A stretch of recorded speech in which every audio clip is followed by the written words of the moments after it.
Assalamualaikum adik-adik. Selamat datang di channel Nisrina Media.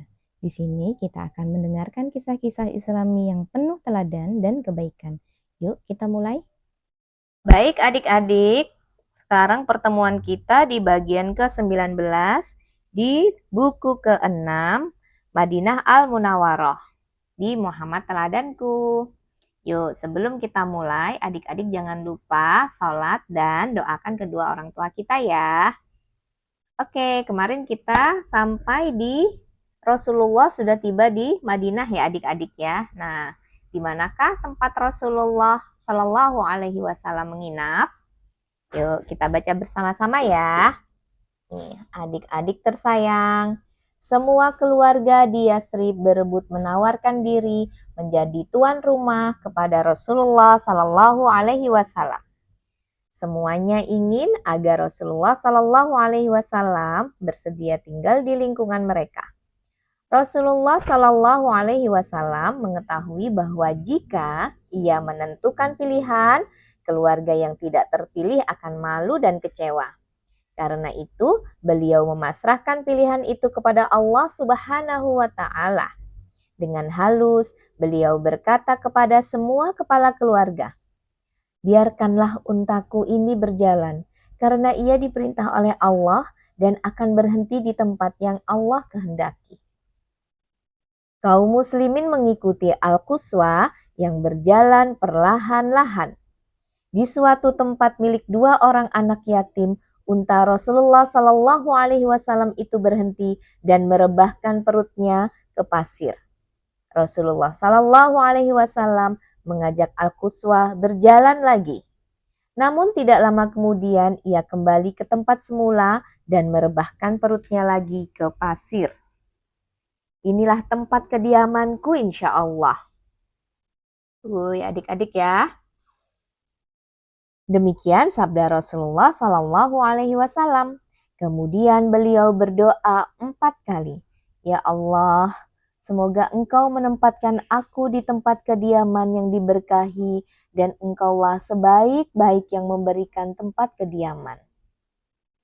Rasulullah Shallallahu Alaihi Wasallam membeli tanah dari kedua anak yatim tersebut.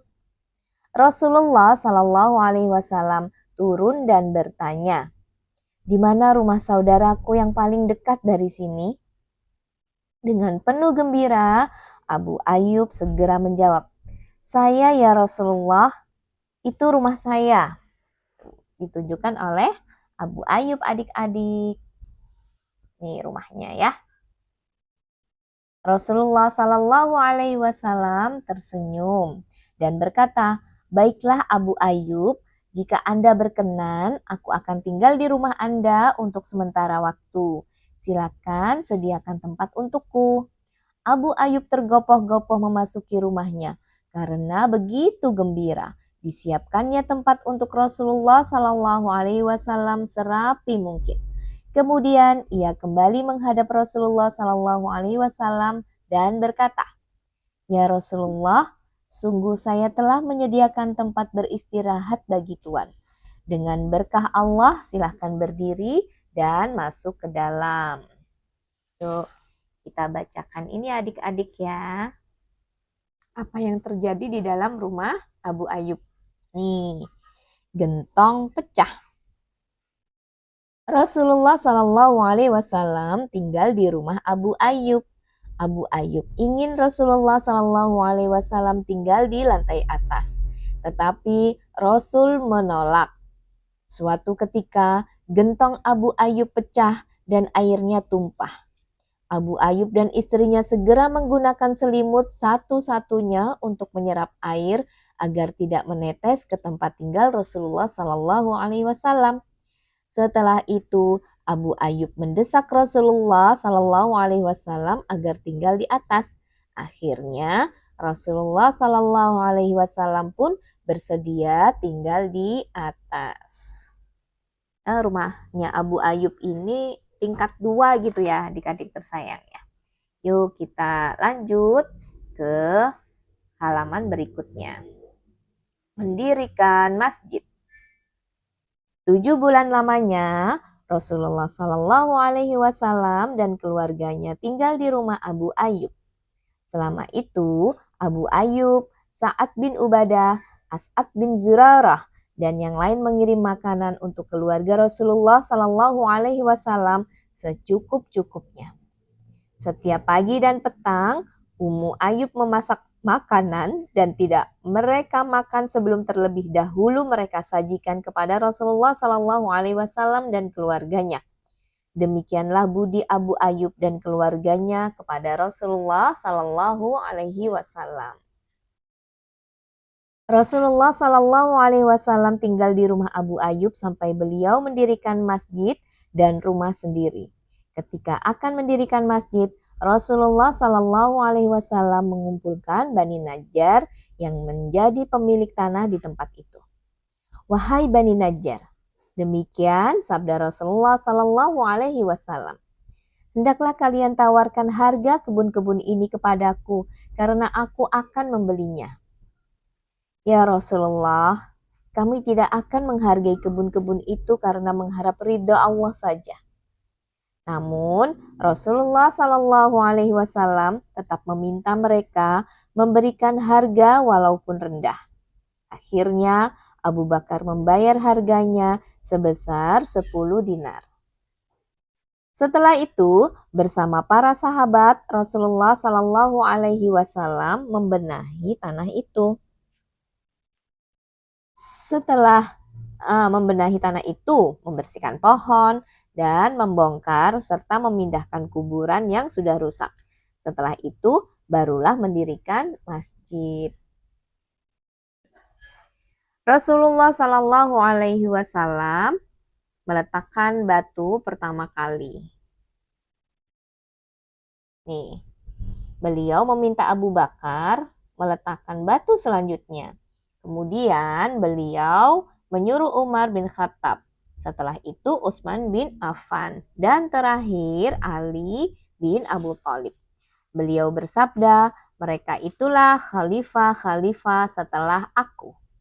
Oh, ini adalah tanda-tanda ya adik-adik ya. Tuh adik-adik masih ingat nggak Khulafaur Rasyidin itu siapa saja? Ya ternyata berasal dari sini adik-adik.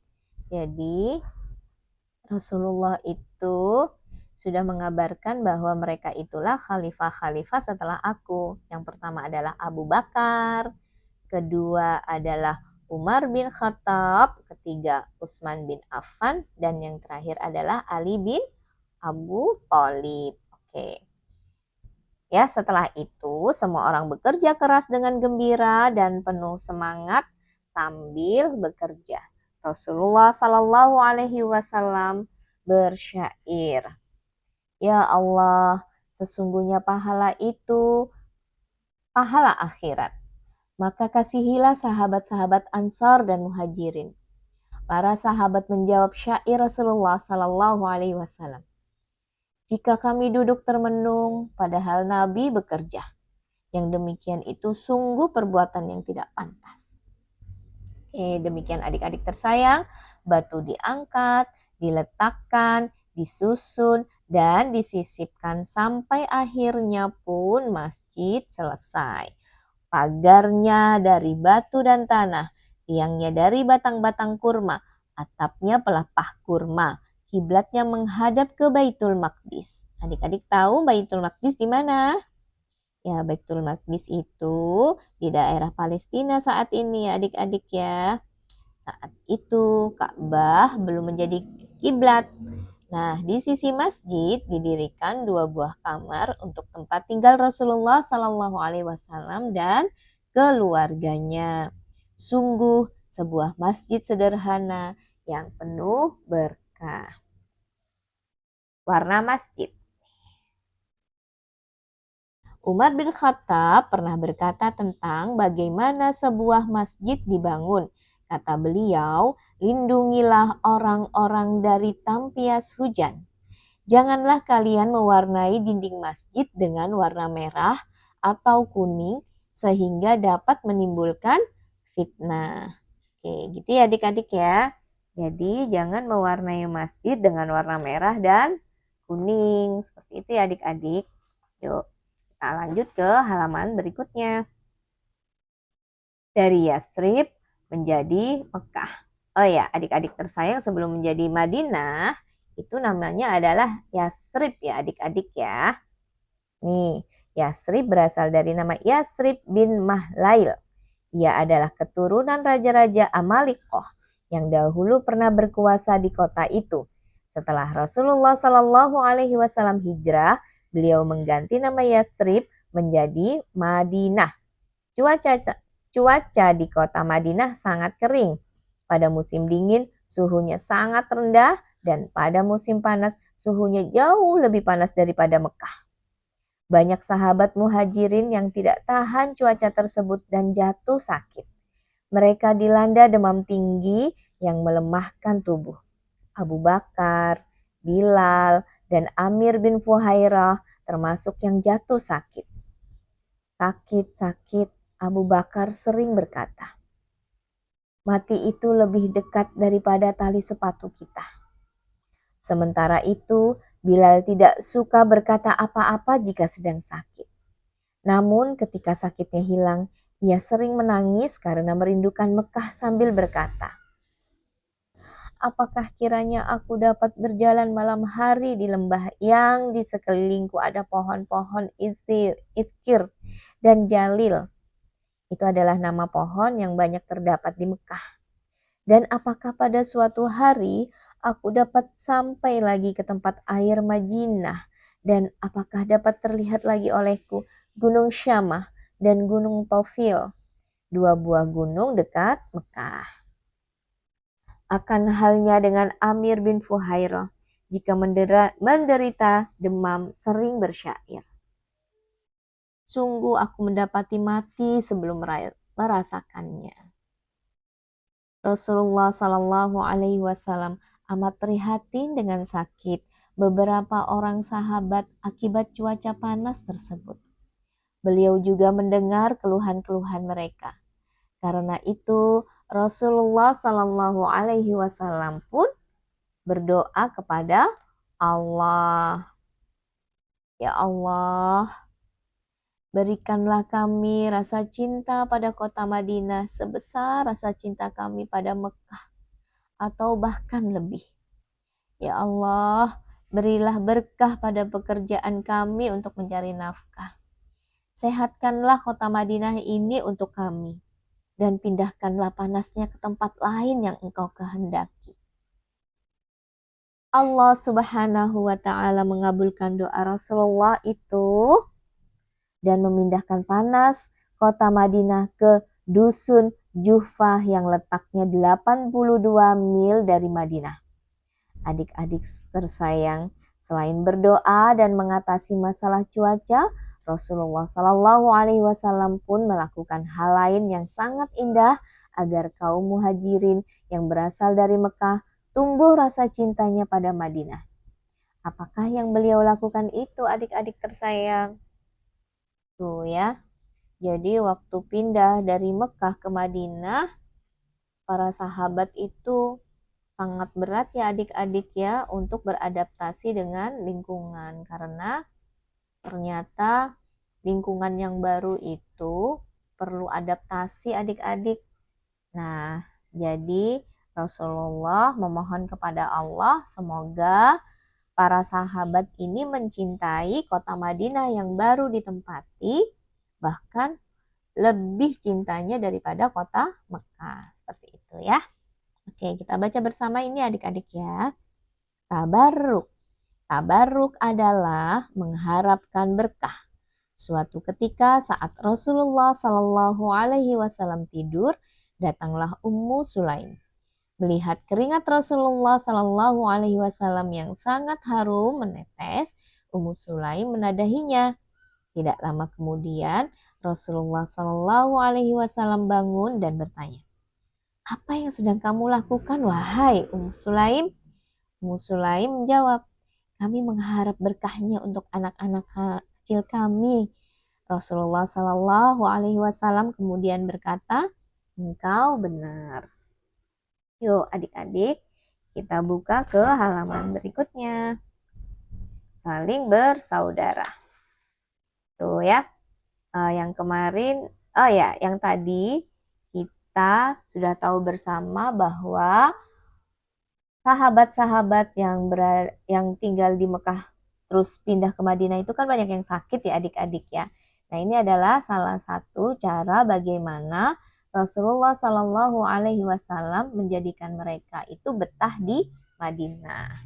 Nih, bagaimana caranya? Nih, saling bersaudara.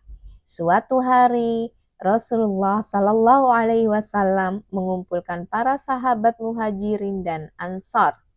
Di hadapan mereka, beliau bersabda, "Hendaklah kalian bersaudara dalam agama Allah, dua orang."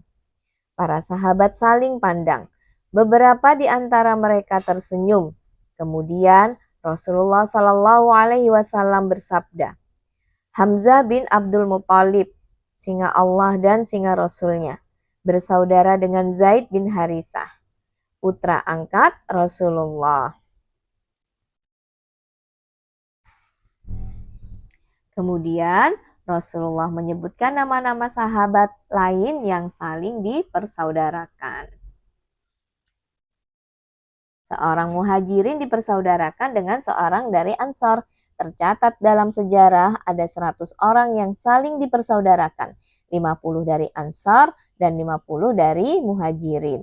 Tujuan Rasulullah Shallallahu Alaihi Wasallam mempersaudarakan para sahabatnya adalah untuk menghilangkan rasa asing dalam diri sahabat muhajirin di kota Madinah. Selain itu, persaudaraan ini ditunjukkan untuk menunjukkan bahwa semua orang Islam bersaudara. Selain itu juga agar setiap muslim menjadi saling tolong-menolong. Yang kuat menolong yang lemah, yang mampu menolong yang kekurangan.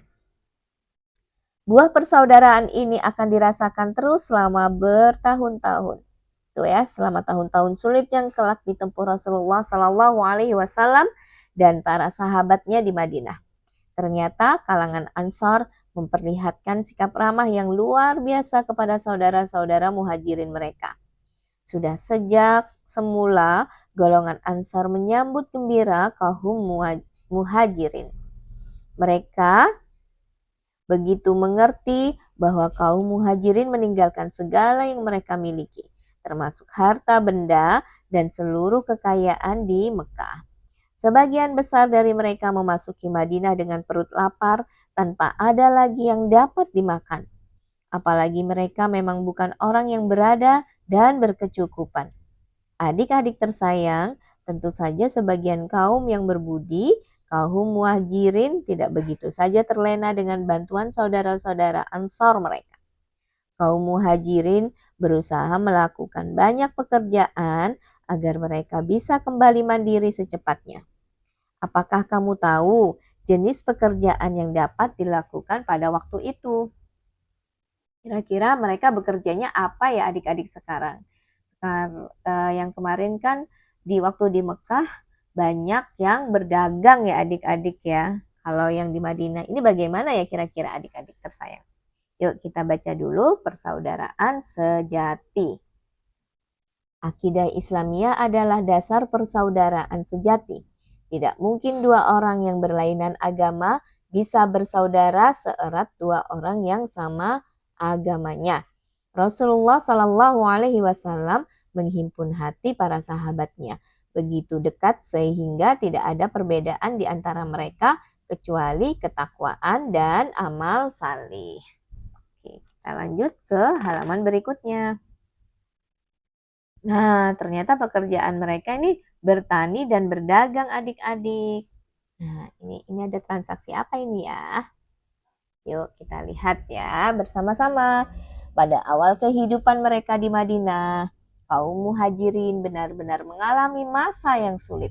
Sampai suatu hari pernah paman Rasulullah Shallallahu Alaihi Wasallam, Hamzah bin Abdul Muthalib, datang kepada beliau dengan perut lapar sambil bertanya kalau Rasulullah Shallallahu Alaihi Wasallam punya sesuatu untuk dimakan. Padahal Hamzah waktu di Mekah itu termasuk pemuda yang gagah ya adik-adik ya, yang mampu berburu Dan beliau itu orang yang disegani ya. Ternyata ketika sampai di Madinah tuh sampai beliau itu mengalami perut yang lapar gitu ya. Nah, berdagang adalah salah satu pekerjaan yang banyak dikuasai kaum muhajirin. Oh ya, kaum muhajirin itu adalah kaum yang dari Mekah ya adik-adik ya. Abdurrahman bin Auf yang telah dipersaudarakan Rasulullah Sallallahu Alaihi Wasallam dengan Sa'ad bin Rabi pernah ditawari Sa'ad separuh hartanya. Namun Abdurrahman menolak pemberian itu. Ia hanya meminta ditunjukkan jalan ke pasar. Di sana mulailah Abdurrahman berdagang mentega dan keju.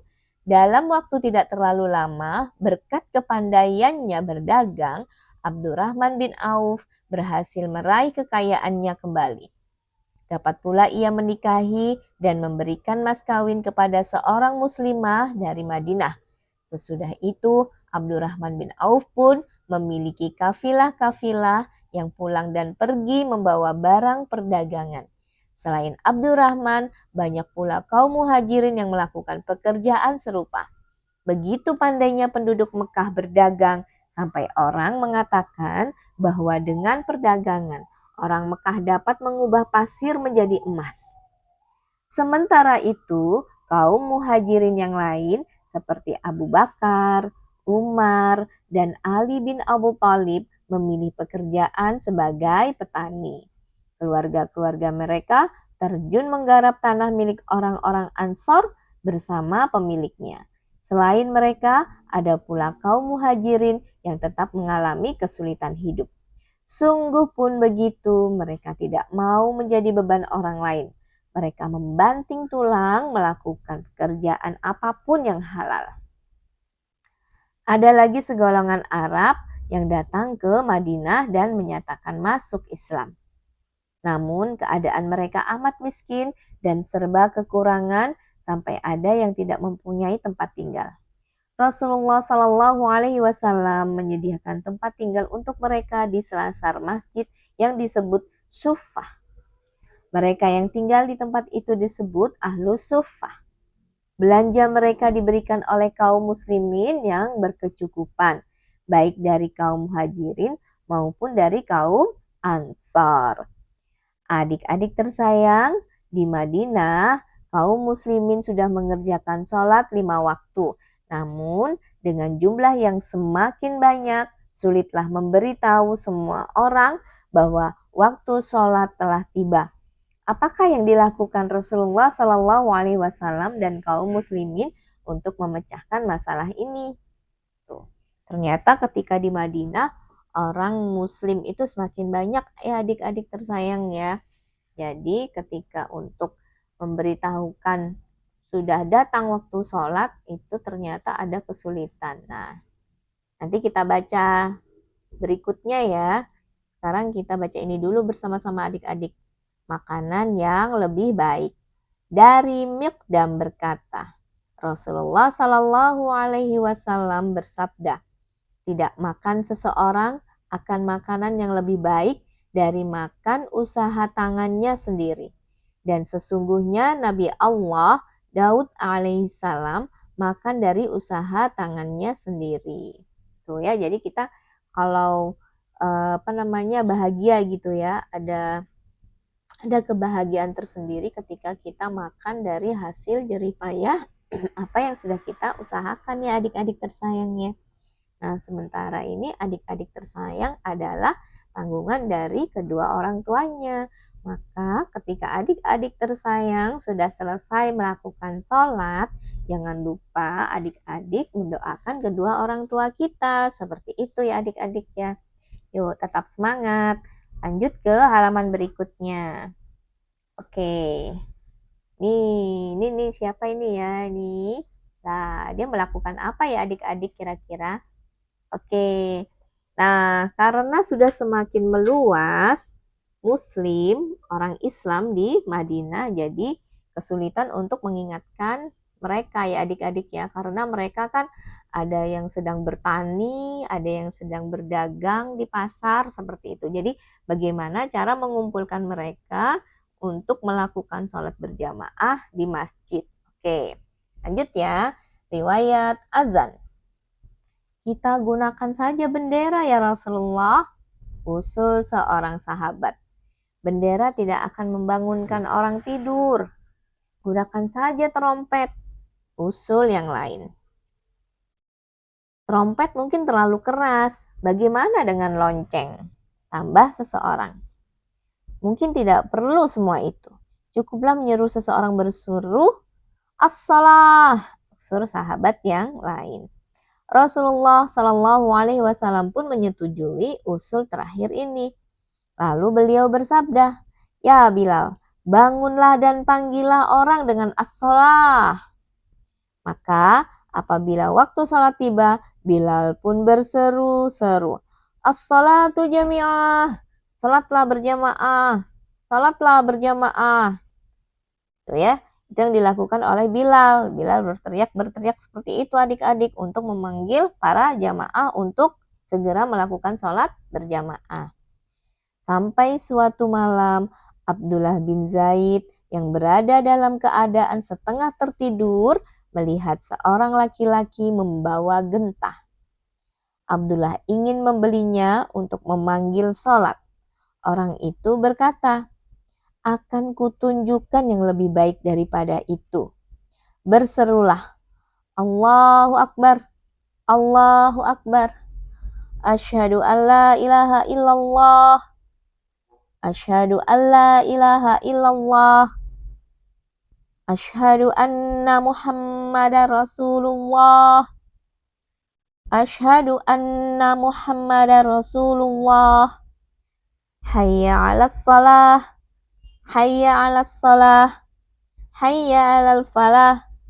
Hayya 'alal falah. Allahu Akbar. Allahu Akbar. La ilaha illallah. Nah, seperti itu adik-adik ya. Lalu kemudian orang-orang tersebut berdiri ke tempat yang agak jauh dan mengajarkan bacaan iqomat.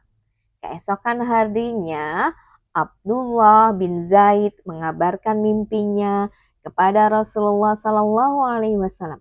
Dengan wajah berseri, Rasulullah Sallallahu Alaihi Wasallam bersabda, itu mimpi yang benar, insya Allah. Pergilah engkau menemui Bilal, karena Bilal itu suaranya lebih tinggi dan lebih panjang. Ajarilah Bilal segala apa yang diucapkan orang dalam mimpimu itu. Hendaklah Bilal memanggil orang sholat dengan cara demikian itu.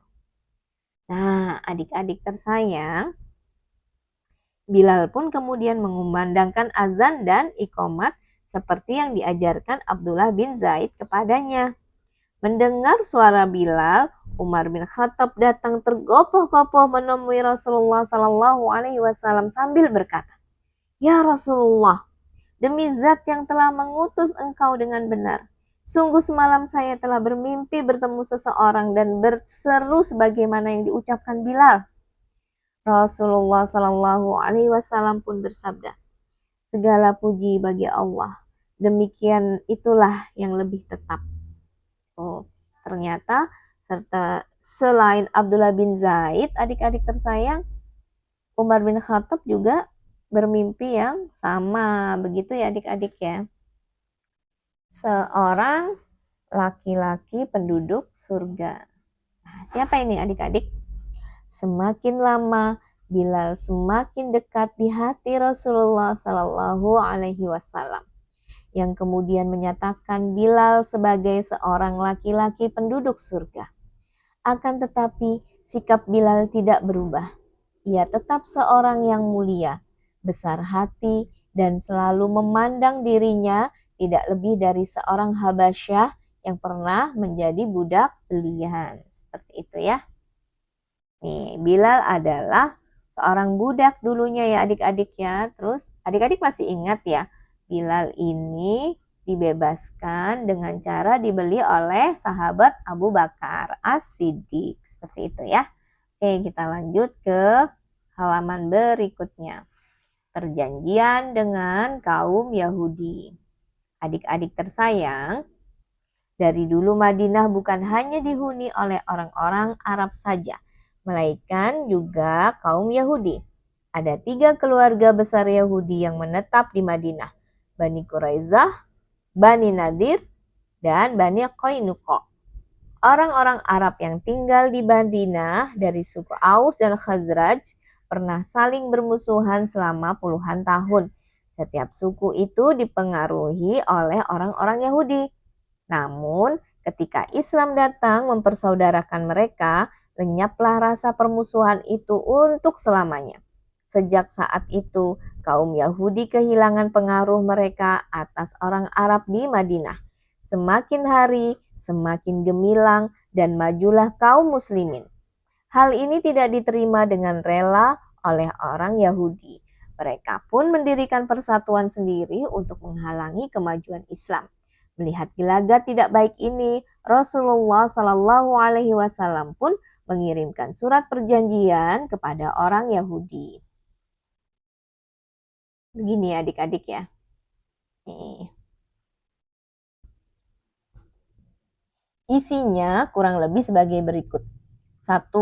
Janganlah kaum Yahudi dan Muslimin saling mendengki. 2. Janganlah kaum Yahudi dan Muslimin saling membenci. 3. Hendaklah kaum Yahudi dan Muslimin hidup bersama sebagai satu bangsa. 4. Hendaklah kaum Yahudi dan Muslimin mengerjakan ajarannya masing-masing dan tidak saling mengganggu. 5. Jika kaum Yahudi diserang musuh dari luar, Muslimin wajib membantunya. 6. Jika kaum muslimin yang diserang, Yahudi wajib datang membantu. 7.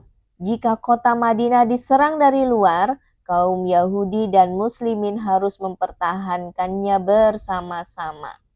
Pada bagian akhir perjanjian disepakati bahwa apabila timbul perselisihan antara kedua belah pihak, Rasulullah Shallallahu Alaihi Wasallam yang akan menjadi hakimnya.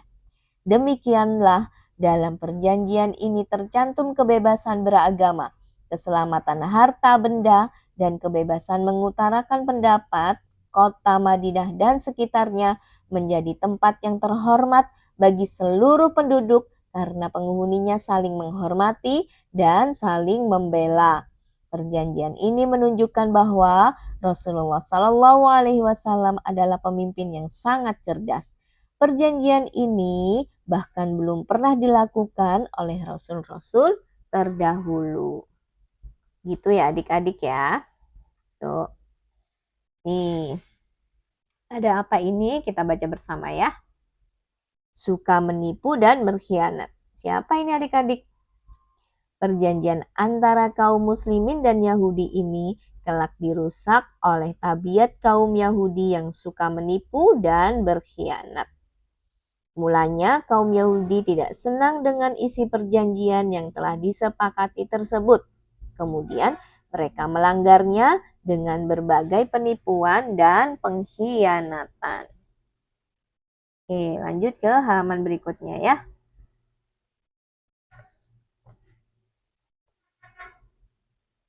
Oke adik-adik, untuk lanjut ke halaman berikutnya. Pertemuan selanjutnya ya. Nih, kita akan lanjut nanti di pertemuan berikutnya adalah menikah dengan Bunda Aisyah. Sekarang kita sudahi dulu. Mudah-mudahan bermanfaat. Kalau bermanfaat, silahkan adik-adik bisa bagikan video ini. Oke, terima kasih adik-adik. Wassalamualaikum warahmatullahi wabarakatuh.